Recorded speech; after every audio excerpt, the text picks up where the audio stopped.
Hey everybody, and welcome back, and welcome to what I think, maybe tempting fate, should be the penultimate segment of this project, episode, whatever you want to call it. Dust on everything. Alright, continuing to be mild, don't have any snow at the moment, although there's some snow coming in March, but doesn't look as if it's much. But it's still not too good to ride. I was out the other day, I've got a few trees down that I'll have to take the chainsaw out to, and my gullies were just still frozen, and it was really slippery underfoot.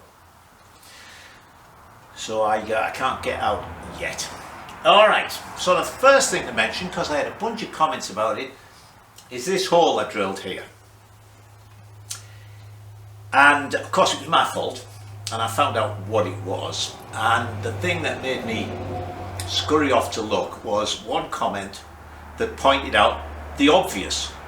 21/64 is bigger than 5/16, which is 20/64. Why it didn't strike me at the time, I don't know. So I just went back to the chart, and yes, I was looking down the wrong column, and 21/64 is for the 3/8.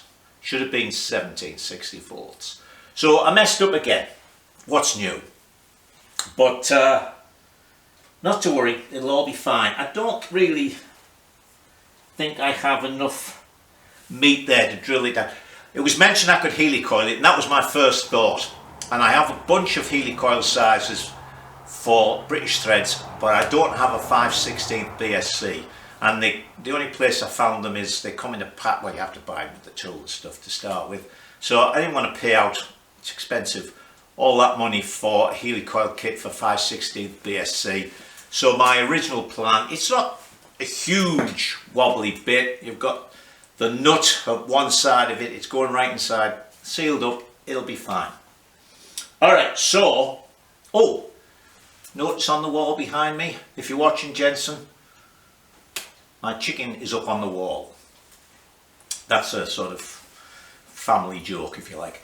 Alright, so as you can see, I'm working on with this. I've been planishing it out, which is why you see it's sort of spotted with red. I sprayed it with red dye chem. You can use paint or whatever. And then just ran the DA sander over it, because that's got a flat face. And so as you can see, there's only little bits that are low points. So we'll get that all looking nice.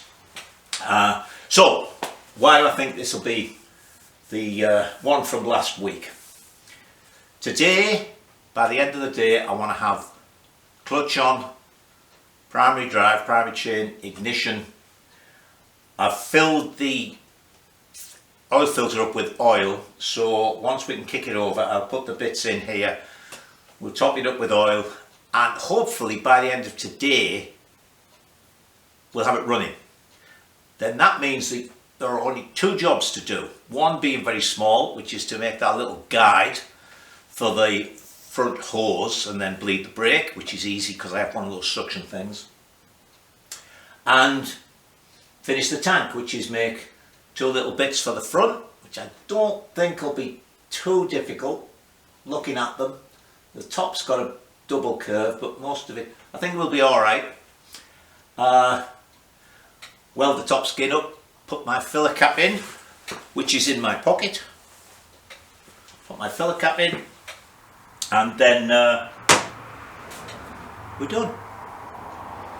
Alright, so we'll get on and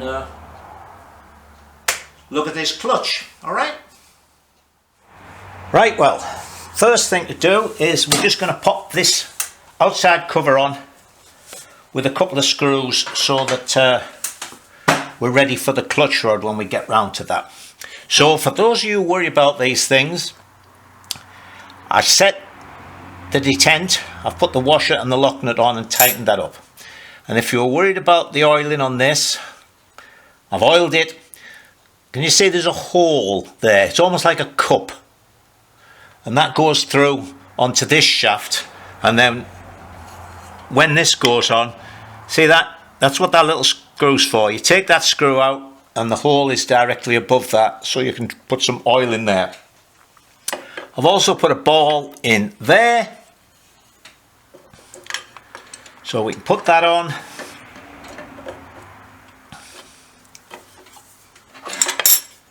And I'll put a couple of screws in. Next thing I'm going to do is take this inner cover off and just put some weld in there and reshape it for the,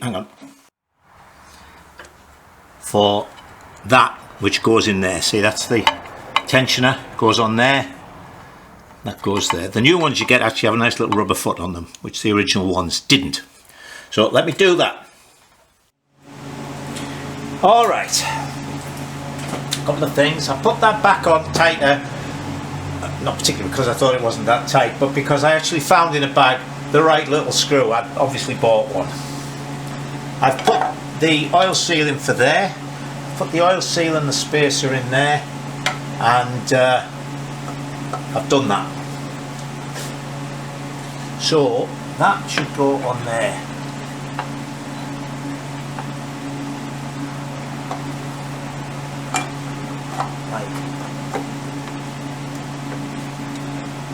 Firstly, which it does,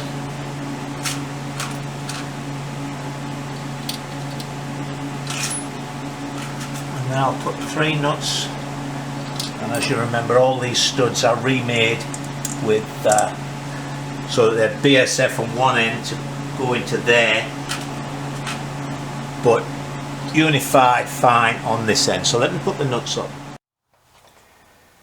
Right, so now we get to our only fiddly bit over here, which is fitting this clutch. So I've put that sprocket on there, and this is the clutch cage with the clutch centre for the 3-plate clutch, and it's in really good condition and it's got its, so that's the one we're using. Now this one, you notice, has a dished back. This actually isn't the clutch cage, this is the centre. This is that part. This has a dished back. On the ordinary bullet, it has a flat back, but that doesn't prove to be a problem. But this is the centre vane piece out of this 3-plate clutch. But when I put this in, the chain doesn't line up. So I was fiddling about. That's why, as you may remember, I turned out a little bit so that it would go further on. But I was looking at, this is the one for the 4-plate clutch. Now if I put this in, hang on, bear with me a moment. If I put this in there, come on splines, cooperate, like that, okay, that lines up perfectly. Hang on, I'm back. That now lines up perfectly on there, okay, that's touching flat there, it's touching flat there. So, but you'll notice this sticks out because of course it's for a bigger centre or a deeper centre. But when I was looking at this, I realised that these vane centres were in actual fact exactly the same. They just turned down, so they're even exactly the same length. See, if I put the top there, see, look, it's just the way they're machined. This is machined to fit in deeper than that one is. Alright, so what I've done, let me just put this back in here.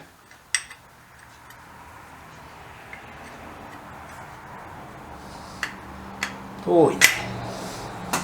So I'll put that on there like that.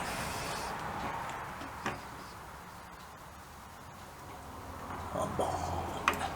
People are watching. Come on. There we go. Right, so that is now far back as it'll go.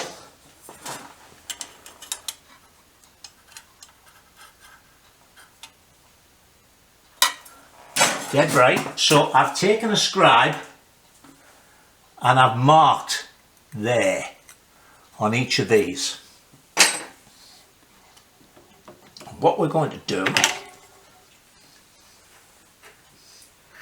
I don't know if you can see it, there's a mark on each of those. We're going to cut this to match the depth of that, so the vane part will match that for the 3-plate clutch, but this back end is going to be right spacing in terms of spacing for the bullet clutch and everything.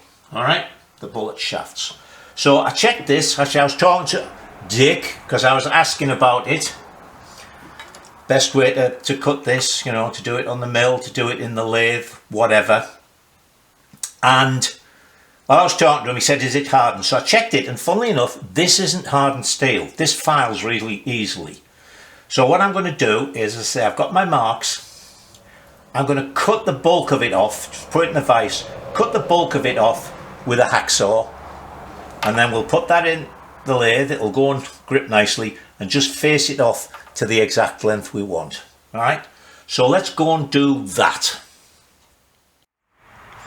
Here we are in the vise, so I can see my mark there.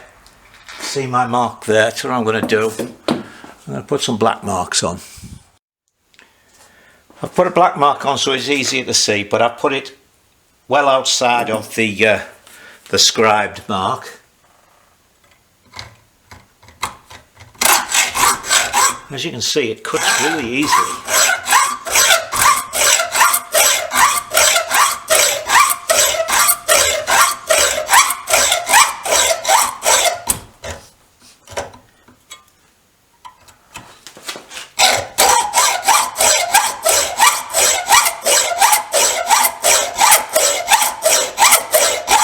Anyway, you don't want to watch me hacksaw, so I'm going to hacksaw through there, through here, through there, and I'll turn it round. When this is hacksawed off, we'll put it in the lathe. Alright, here's the last little bit of sawing, look.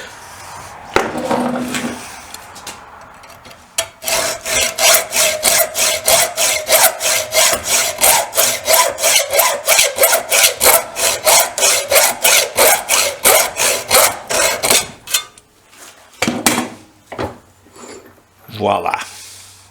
Okay, and we're inside the marks all around. Great. Let's put it in the lathe. Right, so you can't see much in there, but anyway, here we go.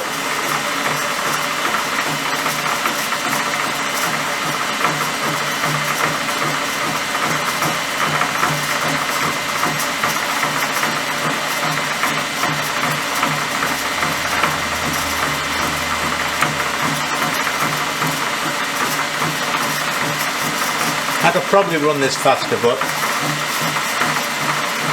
being interrupted, cut and everything, I didn't want to go mad.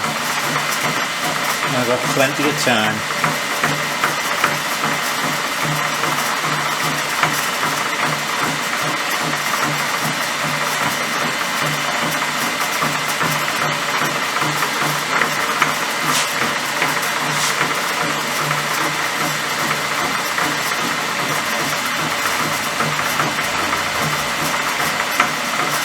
In fact, that's boring. Here we are finishing. As you can hear, there's no interruption now. We're doing the bit in the centre.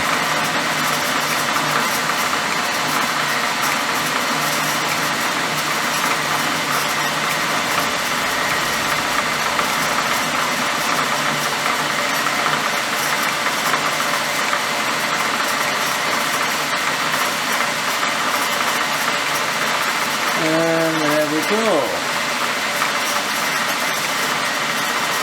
Right, let me move you out the way so I can get in and measure this. Right, here in flush, what I'm doing is putting this plate on because this should go flush with that now. There we go. See, Spot on. Alright, so next thing for me to do is to put the rubbers in with their little pieces of rod in to reduce the amount of cush.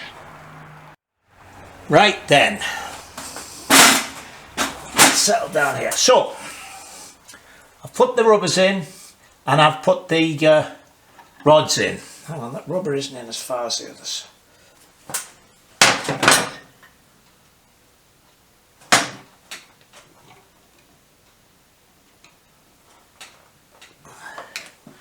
Okay, so we're going to put the primary chain on as well.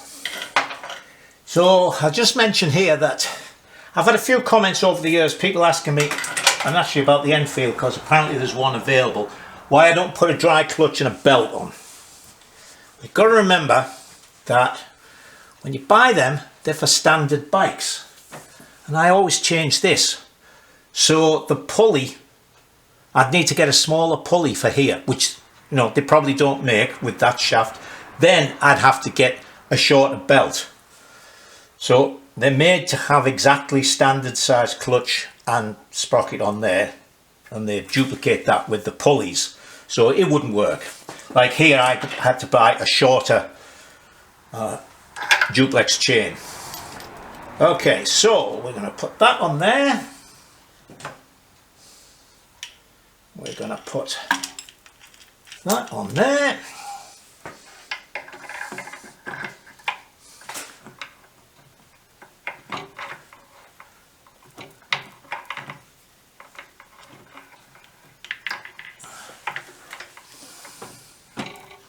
Right, that seems to have got those splines.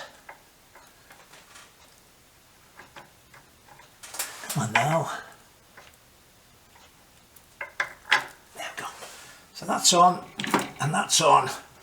Now I had to make up a stud for here because it was quarter BSF at each end. So that goes in there.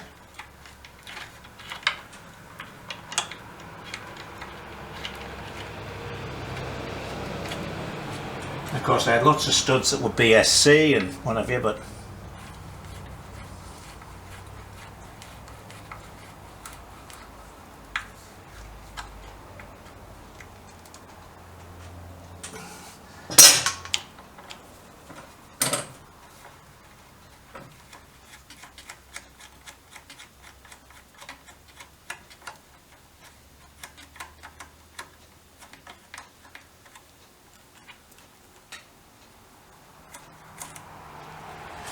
okay, is that's excuse me,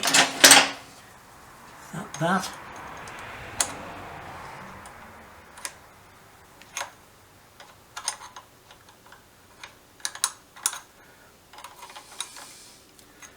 See, and then of course you always get things like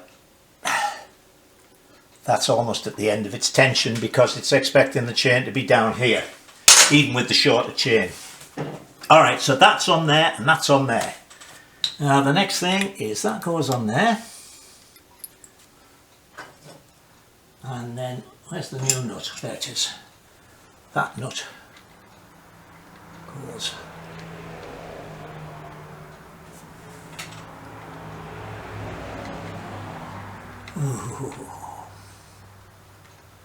goes on there. And let me down. Back wheel go down.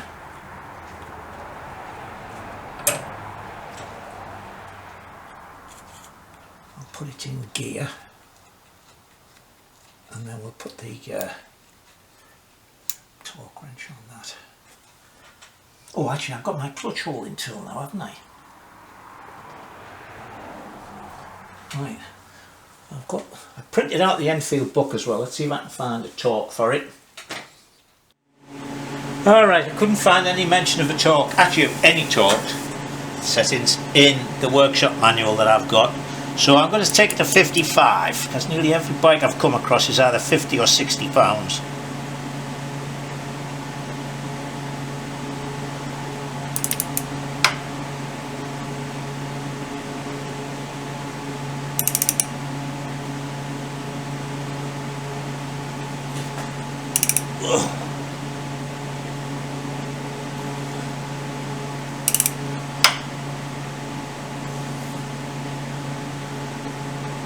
That seems a hell of a lot. Foot-pounds? Reading 55.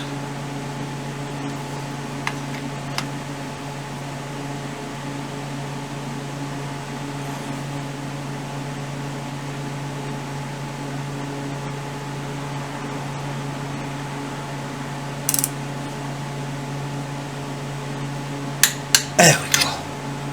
Oh.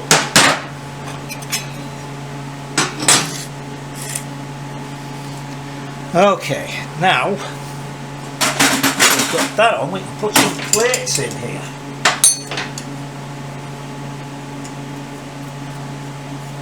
So, dished one.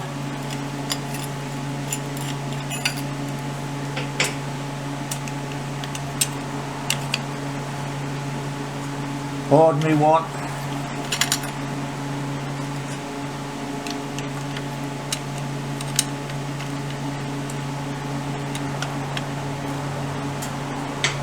And then another dished one, and the dishes go towards the middle.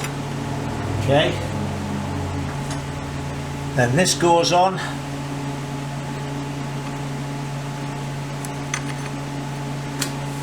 Like that. Then, now I'm not sure if these are going to be, come on, I just had these on here, what the hell's goes on? That goes on.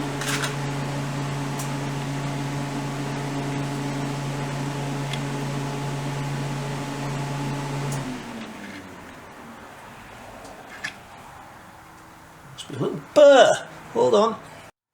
Yeah, must have been just a little burr on that. Right, now then.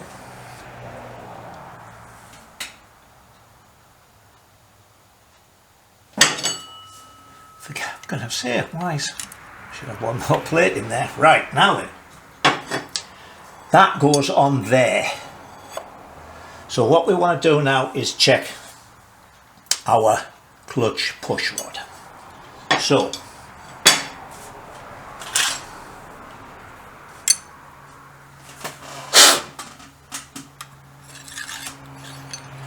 put a bit of water in there.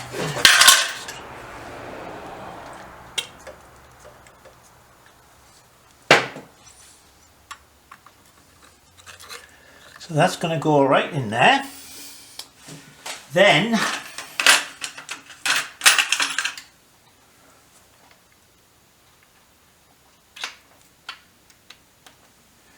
now that is up against. Yep, that's that pushed all the way out. So let's see.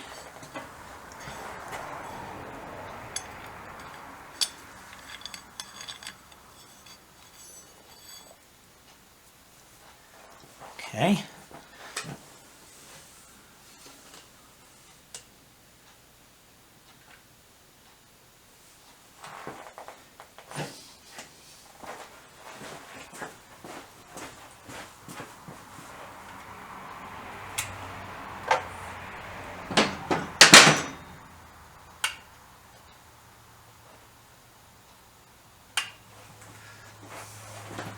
Oh, I think there is supposed to.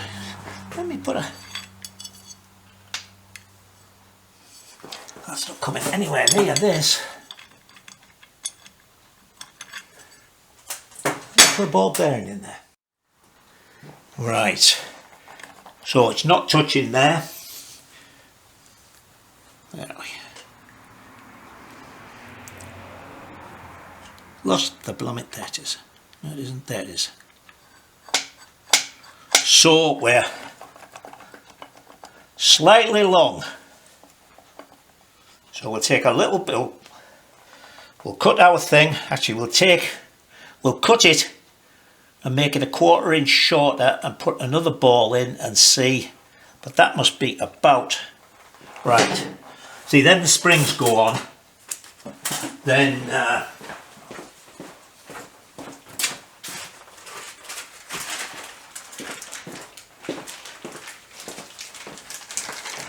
springs go on those three, and the springs go on those three, and that goes on there like that. Okay, so we're almost there. Just have to put a little bit, take a little bit off that, so let me do that. Alright, so, just in case you're wondering, I've got the adjuster as far out as it'll go. So that goes in, and a ball goes in. I haven't re-hardened the ends yet because I don't know if the length's right. And as we all know, if the length's wrong, it's going to be too short, not too long. And then we'll have to wait while I get another push rod. The other ball goes in, and the little mushroomy doodad goes in. Let's push that all the way out there. I heard it click.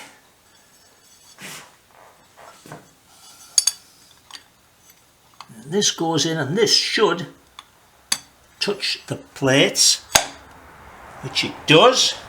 So that'll compress the plate.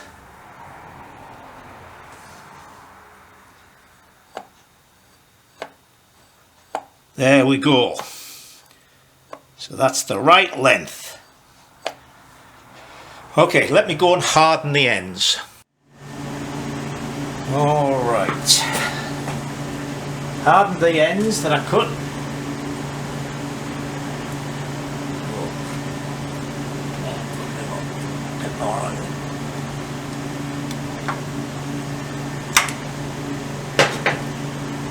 So we have that one.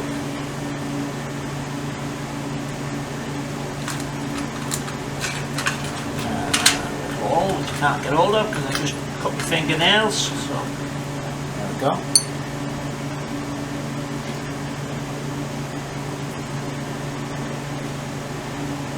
That one.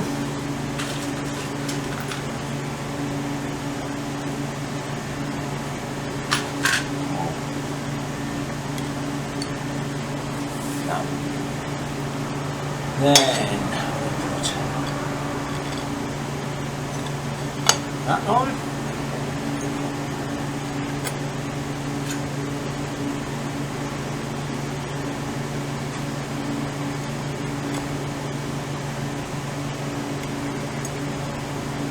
Those on there.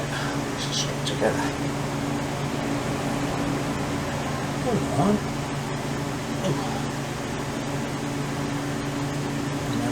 Three of those there, and this is one of those clutches where you've got to compress the springs to get the bolts in. I hate these.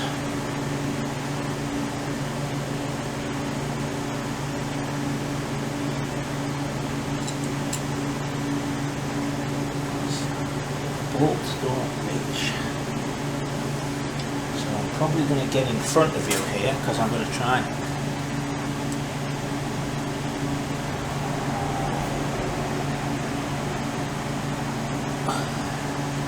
And there's just simply no way to get a clamp on this chair.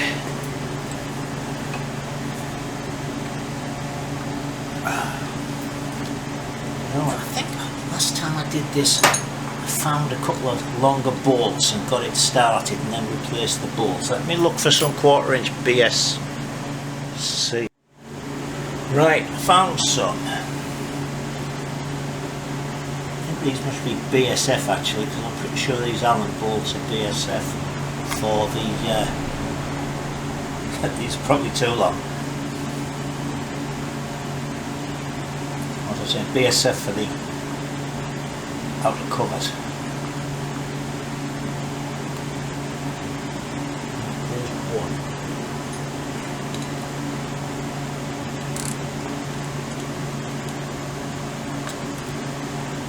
I'll just put a nut or something, 5/16 nut underneath.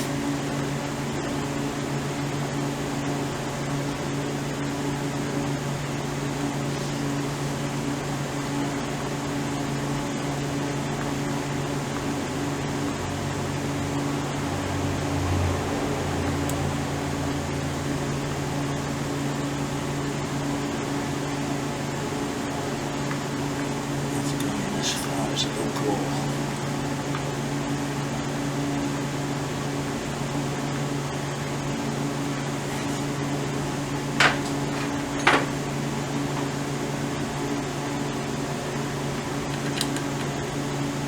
Still working against the threads.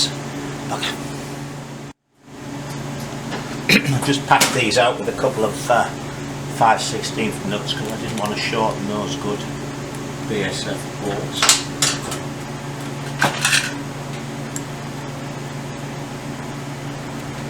That's not going straight.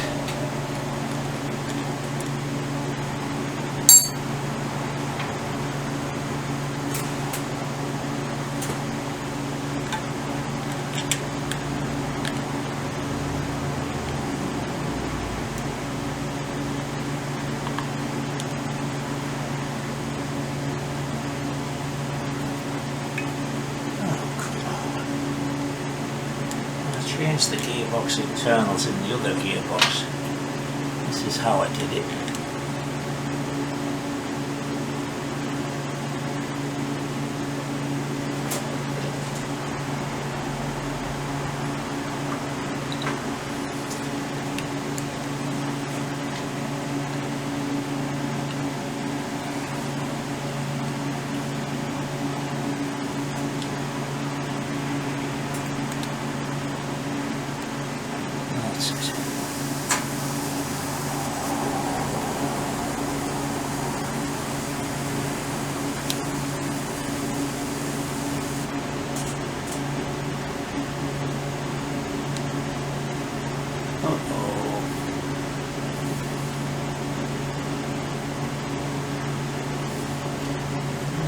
Springs.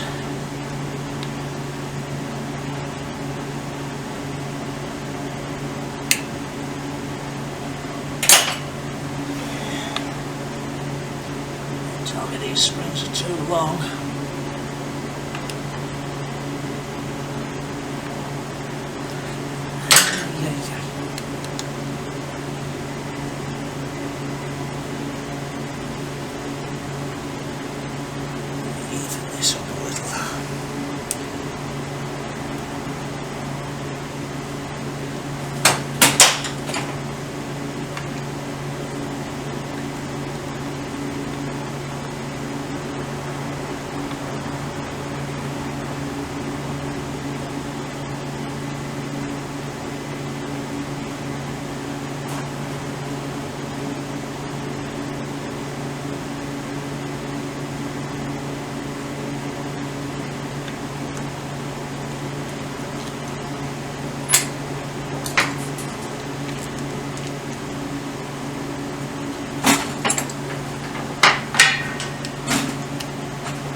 Getting to watch a lot of relatively boring stuff this week.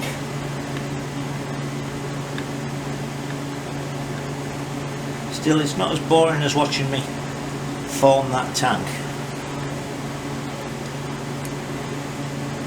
Particularly now I'm planishing, because that's just sitting there pop for ages.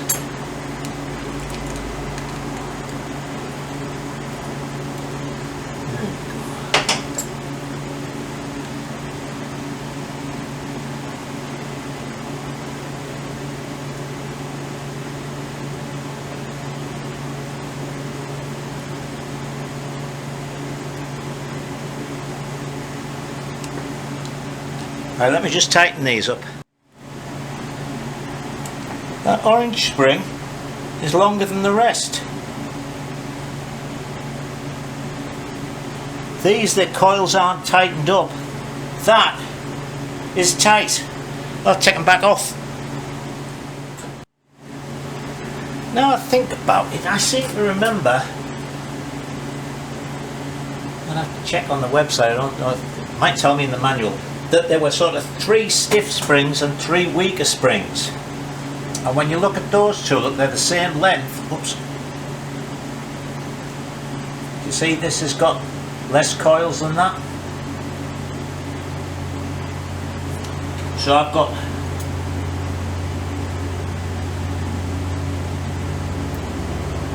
three like that, and they're all got a dash of orange paint on them.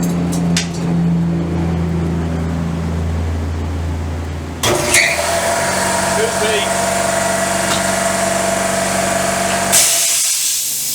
Sorry about that, and for kicking the tripod. And then I've got three of the lighter springs. Now for a trials bike clutch, people do all sorts of mods, miss springs out, put lighter springs in, because you want to be able to use the clutch a bit. Let me do a little research and a little rummage around. Now I thought this might be one of those things, hang on, let me pull you up again a little bit, that I have to fiddle about with like this, because these come in a couple of different lengths. Not by much, I think it's only about 1/8 of an inch, but they do come in different lengths. So what I've done is, where is it? There it is. Taken one of these and I've compressed it completely in the vise and measured it. It's 5/8. If I put this on, measure that, it's fractionally less than 5/8. So what I have done, is I'm not going to wait around and order new ones, is I've put a little spacing piece under each one of those. Okay. Now, when I put that on, I get just a little bit over 5/8. All right.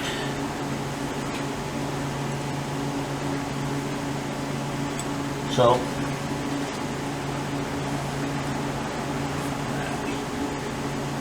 let's get the right ones. So we'll put those three on there, and we'll put the 3 weaker ones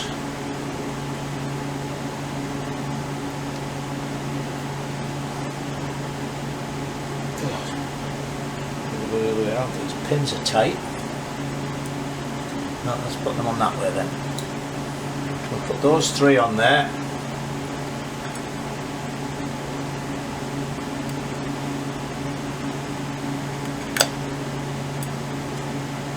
These three on there.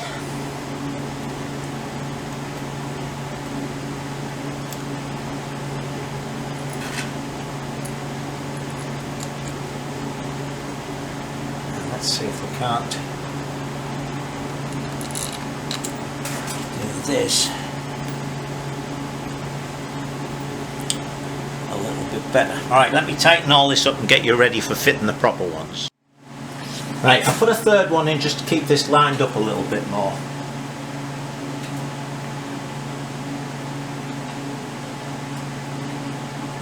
Let's take that out.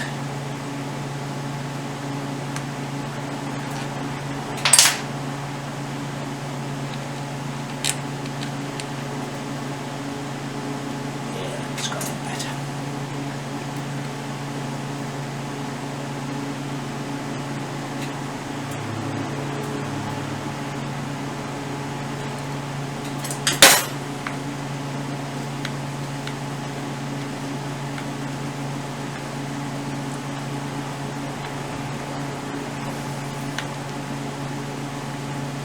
Do this, we'll put the clutch cable on.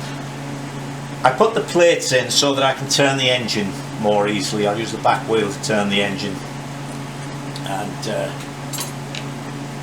get the ignition timing right.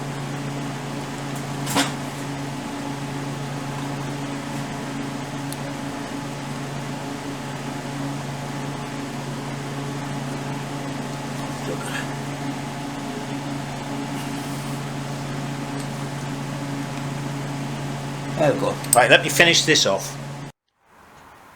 Alright, they're up tight and I've got a little gap in the coils, in the orange ones. This clutch isn't like, say, the BSA one that you're used to seeing, or the Triumph one, where when you screw these in, you're crushing up the springs and you just take it to a certain level. Here, these tighten up against those spacing pieces because of the way the clutch works. Alright, let me put the cable on. Right, so I've got this in gear. Okay, so let me, hang on, swing this around, let me pull the clutch in. See, it moves. There we go. So that's good. Right, let me get the stuff out for the ignition. Now the first thing that goes on is there's a mounting ring for the alternator to fasten to. You buy it as a kit, so that goes on there like that. There are studs to go in the 3 holes, some little spacing pieces, nuts, and then Allen bolts which go in. Actually, I guess the Allen bolts go in there. So I'm the wrong way around here. They're Allen bolts to bolt that in, and then these studs go in there, and the alternator would go onto that. See? So let me stick this on. I should mention, actually, let me show you. Just so I can put it on right. There's a little cutout, and that is to go around that. See, that goes there. Okay. Alright, so now we've come to our next 10-minute job that's going to take us a couple of hours. Put the ring on, as you can see, that's all ready, there and tight. So, what you would normally do with this is put it on there, on these little spaces. But, see if you can see this diagram.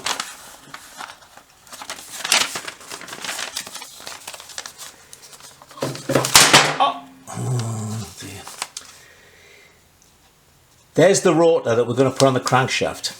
Now, as you can see, they're expecting, because they're primarily for BSAs, to have a flat face sticking outwards from the primary drive sprocket. But of course, we don't have that. Our primary drive sprocket is dished inside. So we can't just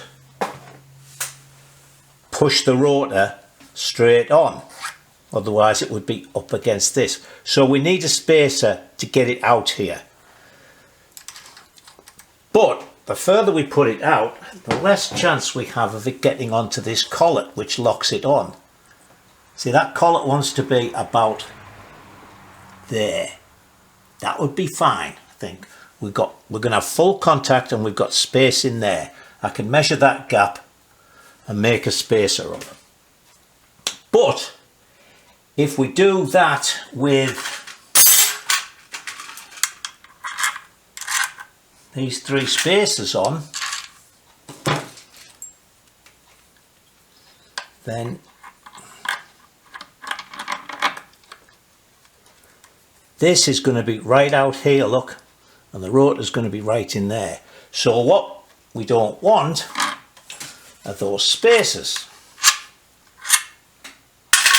But if we don't have the spacers on, we can't get in there, but only because of these wires. So what I'm going to do now is just clip these little cable ties, and we'll feed the wire inside. Right, there's plenty of space. We can get the wire, the holes here. We can bring it up, fasten it to this, and then go through there. So let me just clip these.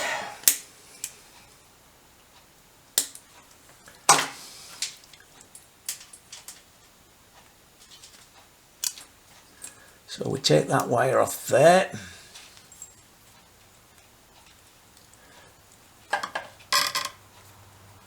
Right.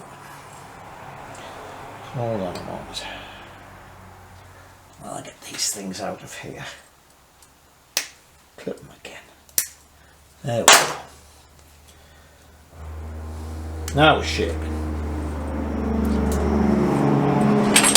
Hopefully, you see, if we put that.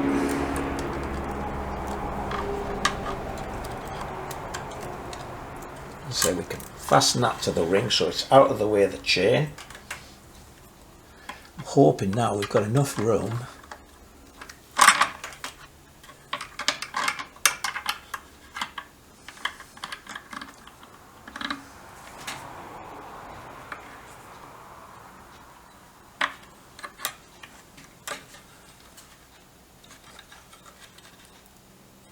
these holes are.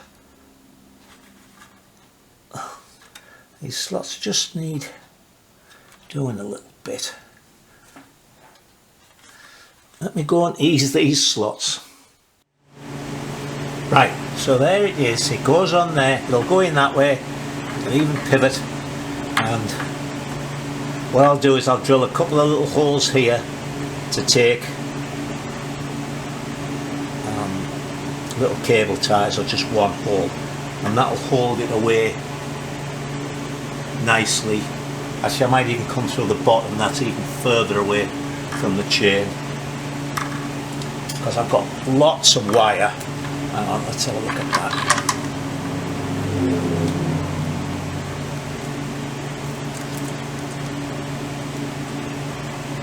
Through there like that.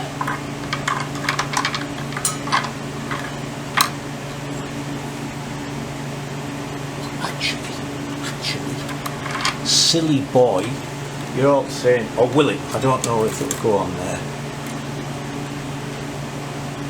because the hole's up here, just on the inside of this splash thing.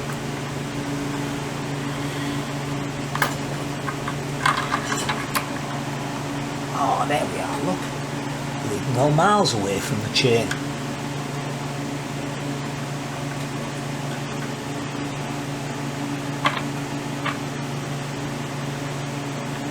What is the matter with these? It slid perfectly before.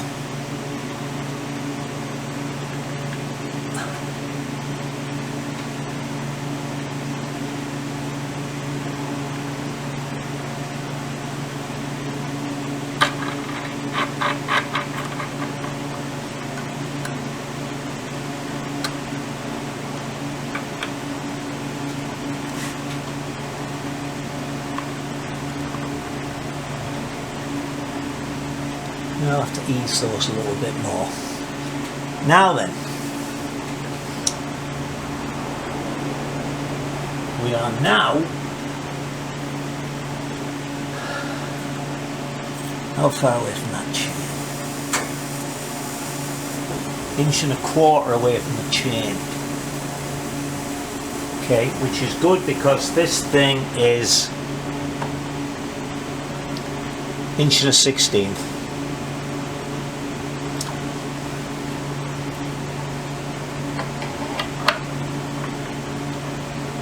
That is going to go on to there like that, and that is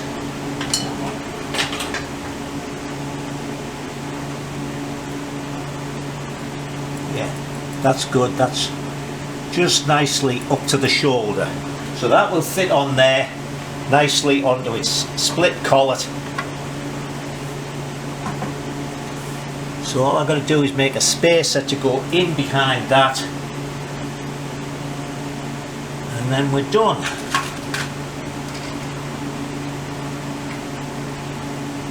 So there's my dimensions. I just need to make that thicker. So let me go and make one of them. Right, so that's on. I've got the wires up through there. They're fine. They're really well out of the way. Okay, so made a spacing piece. That on there, that's too long. Tell you that before I even look at it. No, maybe not. What we want is this should be just to say in the edge of here, because this has got to be centered under that, and as I say, it's a fraction different.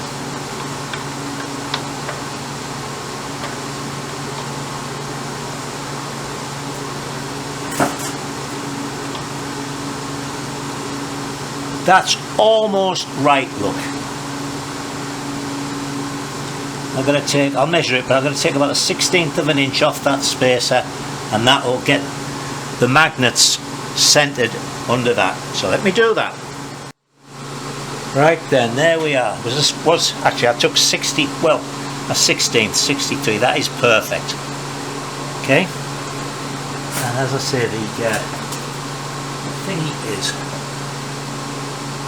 right there, so this is going to go on very nicely. Let's take that off there for now. And I've got to get this to top dead center, and then we can put the collet on. Where is it?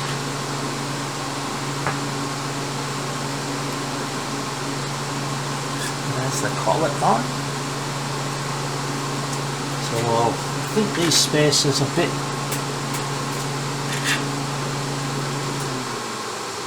with the washer they might work. But in the centre,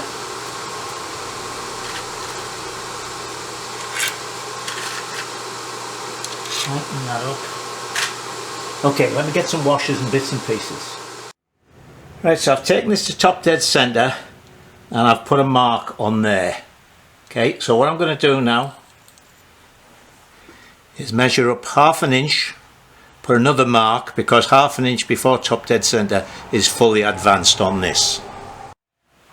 Right, so there we got 1/2 inch. So we'll turn this backwards.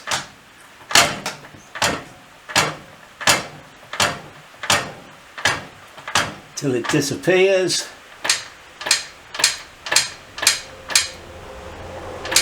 And there we are, 1/2 inch before top dead centre. Right, so now we're at full advance. That's what this little red mark is for. Because this is for BSA. It's like 27 degrees. I'm pretty sure this is what I set the other one to, and we can play around with it later on.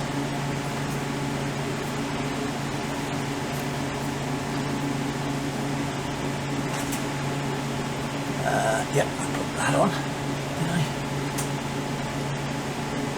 No, I didn't.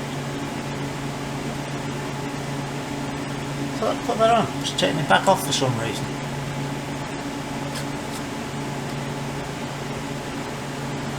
Alright.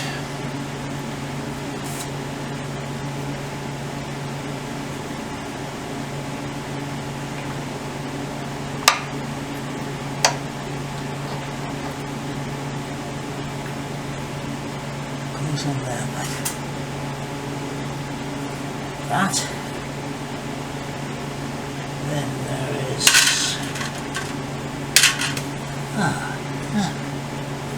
there's a little spacing piece that goes in there. What have I done with that? Hang on. I took it over the other side to measure it when I was making that spacer.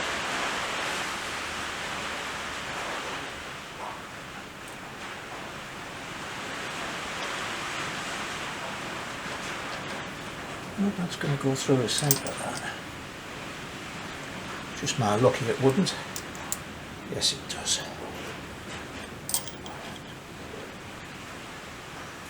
Now then, this big nut, the thread of which isn't brilliant, actually I just ran it under there, came with a big lock washer. Let's see what's what.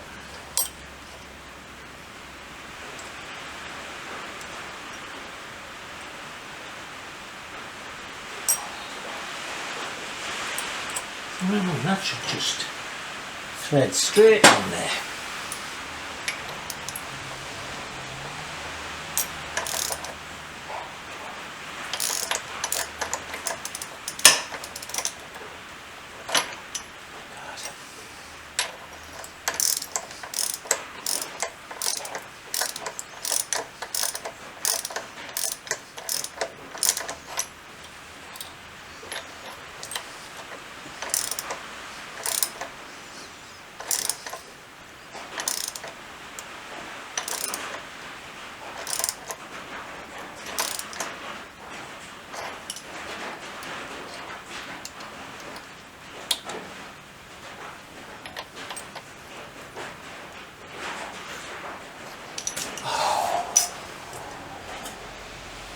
Excuse me a moment while I curse silently.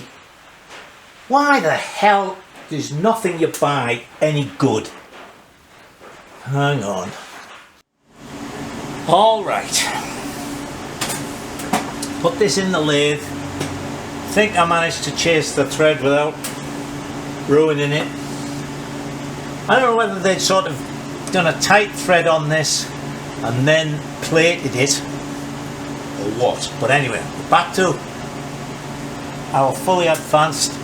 That's lined up.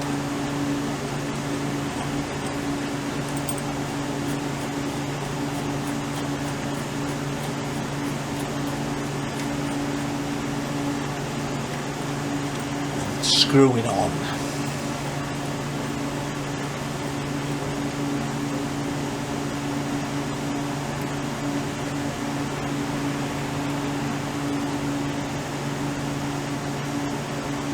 Now what I'm going to do is I'm going to use this. It's on its lowest setting, but I just wanted to set this on here. I made this ages ago for fitting on there.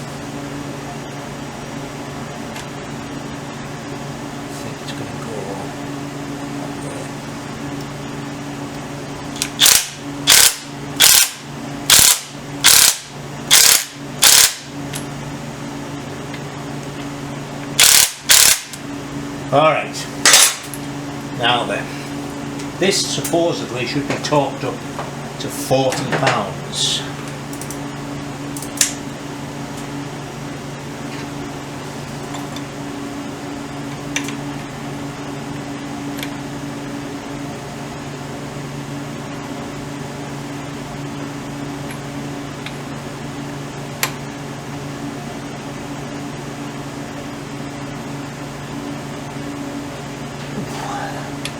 I think I must be getting weak.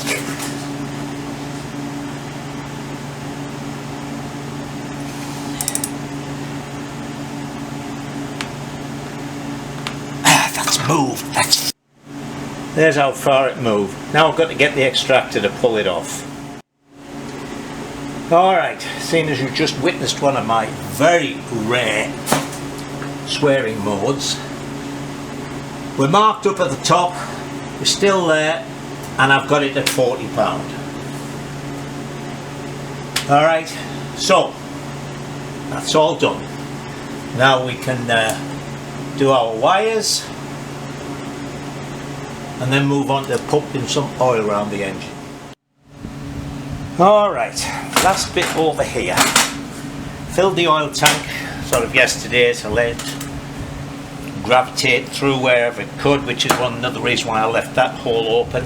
So here there's a cork. This seals up the end of the crankshaft. There's the feed hole, so this is like a big banjo bolt that matches up with that.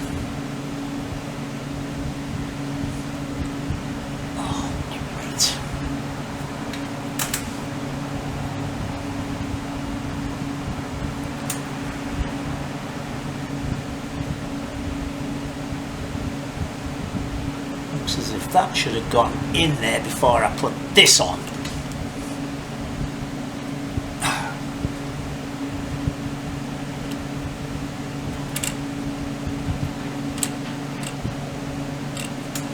On.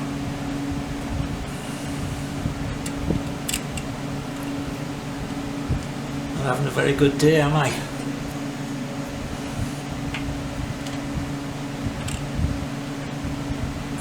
Tell me this thread isn't going to go in either. I just about had it with these aftermarket parts for every make of bike.